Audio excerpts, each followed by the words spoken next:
मछ में अति प्रियजनों, आप सबों को मछुआरा नमस्कार। जय मछ की। मेरे प्रिय, आज मुझे आराधना वर्शिप के बारे में कुछ बातें बोलने का मन हुआ। हम लोग देखते हैं ना, आराधना बोलने से हम लोग का मन में यही होता, कलीसिया में जो आगे खड़े रह के गाना वाद्य वादन के साथ गाना बजाना करते हैं, उसी को हम लोग आराधना कहते हैं। हाँ, ये भी गलत तो नहीं है, लेकिन आपको मालूम है, जब आराधना का बात होता है हम लोग को शुरू से इतिहास से देखना पड़ता। चाहे इब्रानी शब्द हो या यूनानी शब्द हो, दोनों का अनुवाद एक ही होता है आराधना का। वो होता है पूर्ण समर्पण। आराधना का अर्थ होता है पूर्ण समर्पण होना। देखिए तो इब्रानी में पुराना नियम में क्या था। उत्पत्ति की पुस्तक 18:2 में हम लोग पढ़ते हैं, यहाँ ऐसा लिखता, उसने आंख उठाकर दृष्टि की तो क्या देखा कि 3 पुरुष उसके सामने खड़े हैं।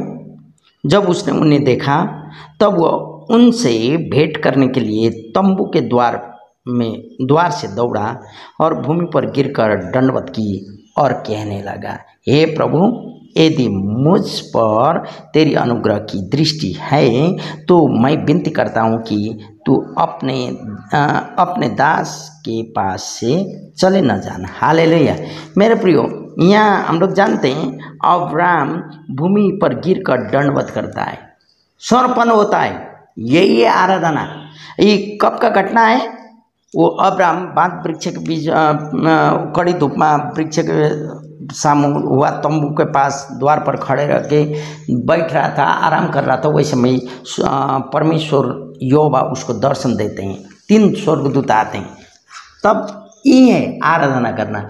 वहाँ स्वर्गदूतों का आगे वो अपने आप को समर्पण किया अब्राहम ने। फिर देखिए तो 33 अध्याय, ये उत्पत्ति की पुस्तक 33 अध्याय क्या बोलता है। 33 अध्याय का हम लोग पढ़ेंगे 3 पद। यहाँ क्या बोलता है सुनिए, फिर हम पढ़ रहे हैं 3 पद 33 उत्पत्ति। और आप उन सब के आगे बढ़ा और 7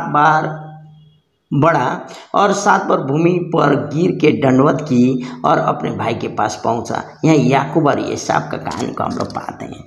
जब याकूब डर गया था तो वापस आते समय उसने अपना भाई को दूर में देखा और भाई को दंडवत किया। इसका मतलब आदर किया, समर्पण हुआ अपने आप को। अभी तो आप जान लिए होंगे आराधना का मतलब समर्पण होना है। नहीं समझ पाए तो फिर 42 अध्याय, ये उत्पत्ति की पुस्तक 42 अध्याय 6वां पद को देखें तो क्या बोलता। यूसुफ तो मिस्र देश का अधिकारी था और उस देश के सब लोगों के हाथ वही अन्न बेचता था। इसलिए जब यूसुफ के भाई आए तब भूमि पर मुँह के बल गिर के उसको दंडवत किया। दंडवत करते हैं, अपने आप को समर्पित कर लेते हैं। 2 सामुएल 24:24 में देखें क्या बोलता। 2 सामुएल 24:24 2 सामुएल 24:24 में यहाँ क्या बोलता है सुने, हम पढ़ रहे हैं।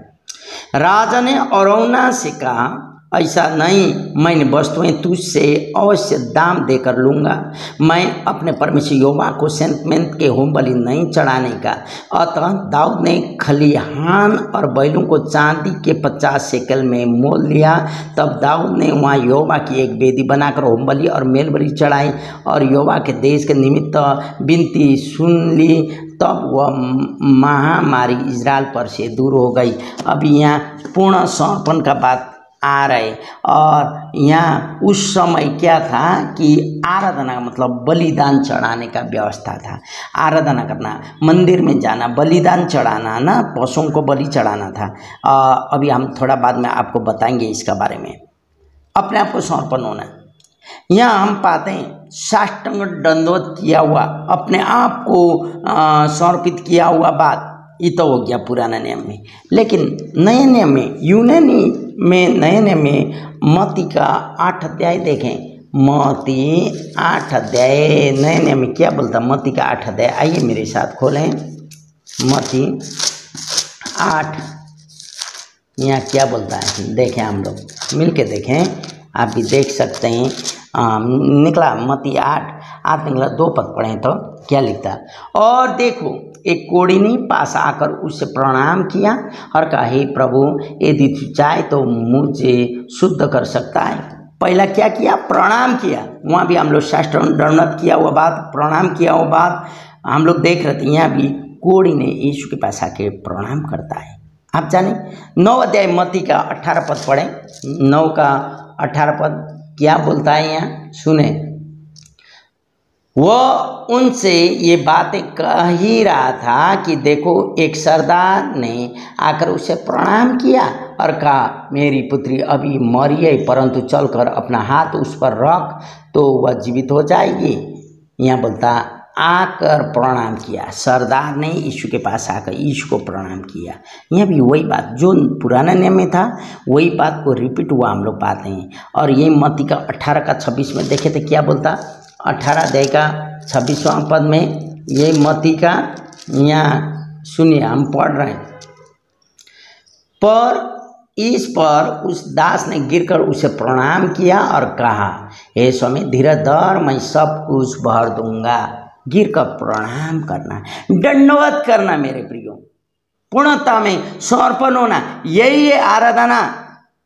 अपने आप को समर्पण करना किसके ऊपर में? परमेश्वर के ऊपर में मेरे प्रियो। आज मेरा सवाल, क्या आप आराधना में प्रभु को समर्पण होते हैं? अपने आप को प्रभु में समर्पित होते हैं कि नहीं? नहीं होते तो मेरे प्रियो आप सच्ची आराधना कर नहीं पा रहे हैं। क्योंकि परमेश्वर का वचन में बोलता, परमेश्वर तो आत्मा है, उसकी आराधना करने वालों को आत्मा और सच्चाई में करना चाहिए। हालेलुया। अभी तो कई डिमोनेशन में यह फैशन जैसा बन चुका है। कई लोगों के लिए यह फैशन बन चुका है। आराधना, वाद्य वादन बजाना और गीतों को गाना यह गलत नहीं है मेरे प्रियो, लेकिन क्या आप प्रभु का उपस्थिति को अनुभव कर रहे हैं कि नहीं उस चीज़ों के द्वारा? क्योंकि हम आराधना में अपने आप को नम्र करते हैं मेरे प्रियो, परमेश्वर की सेवा करते हैं, उसे सम्मान देते हैं और उसकी भय में रहते हैं और उसकी आराधना इसलिए करते हैं हम लोग मेरे प्रियो। हम परमेश्वर का अनंत महत्व को मानकर उसकी उपासना करते हैं। परमेश्वर का आराधना इसलिए करते हैं कि हम लोग जानते हैं हम लोग अनंत जीवन का भागी हैं, उद्धार पाए हुए लोग। पुराना जीवन हम लोग का खत्म हो चुका, नया जीवन हम लोग प्रवेश कर लिए। हम लोग अनंत का जीवन का भागी हैं, इसलिए हम लोग अनंत को महत्व को जानकर उसकी उपासना करते हैं। उत्पत्ति 24 अध्याय में देखें क्या बोलता। उत्पत्ति 24 26 से 27 तक हम लोग पढ़ेंगे।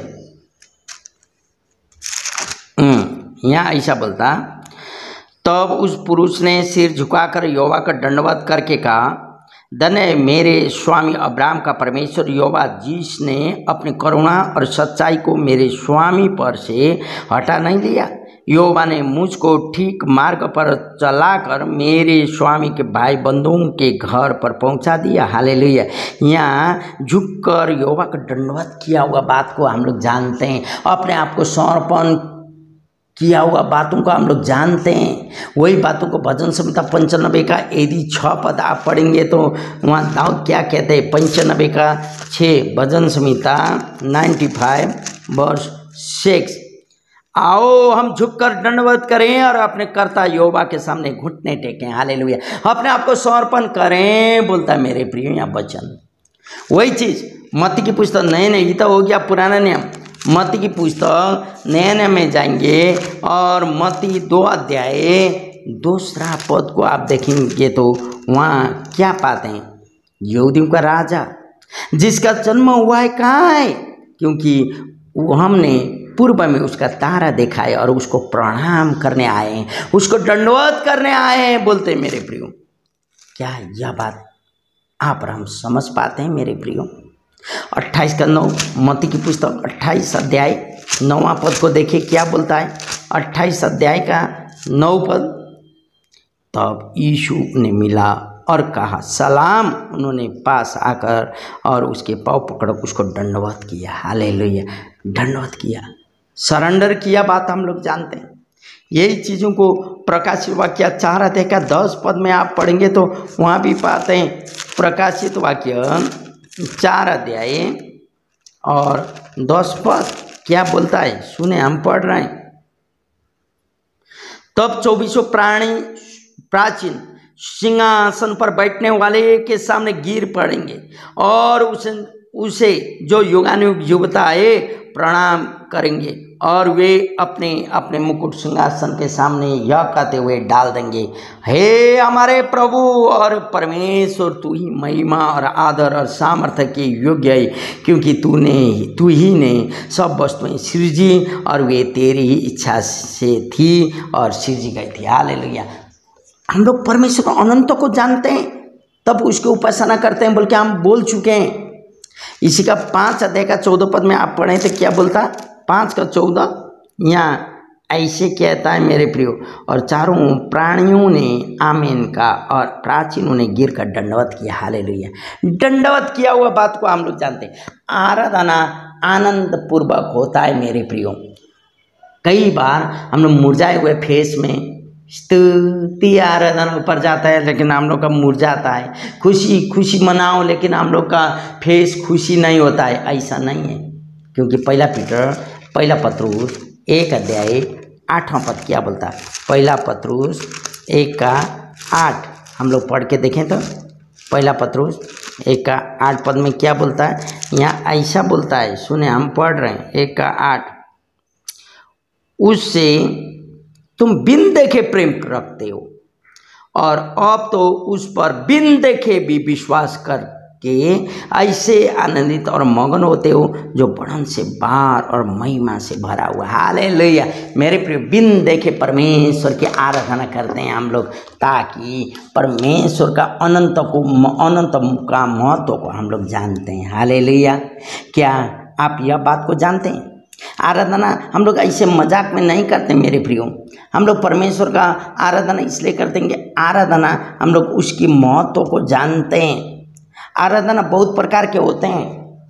आने वाला दिन हम आपको आराधना का प्रकार को बताएंगे। कई सच्ची आराधना होते हैं, कई झूठी आराधना होते हैं। लेकिन मेरे प्रियो, पुराना नियम में आराधना का मतलब यह था कि बलि चढ़ाते थे लोग। बड़ी चढ़ाना भी, परमेश्वर को खुश बनाना, अपने आप को दंडवत करना, वो आराधना माना जाता था। आप जानते हैं, आत्मा का उपस्थिति को आनंद उठाना आराधना होने लगा, क्योंकि आराधना करना परमेश्वर को चाहिए। मैंने कह चुके हैं, योना का पुस्तक बोलता आत्मा है परमेश्वर और उसकी आराधना आत्मा और सच्चाई में करना चाहिए।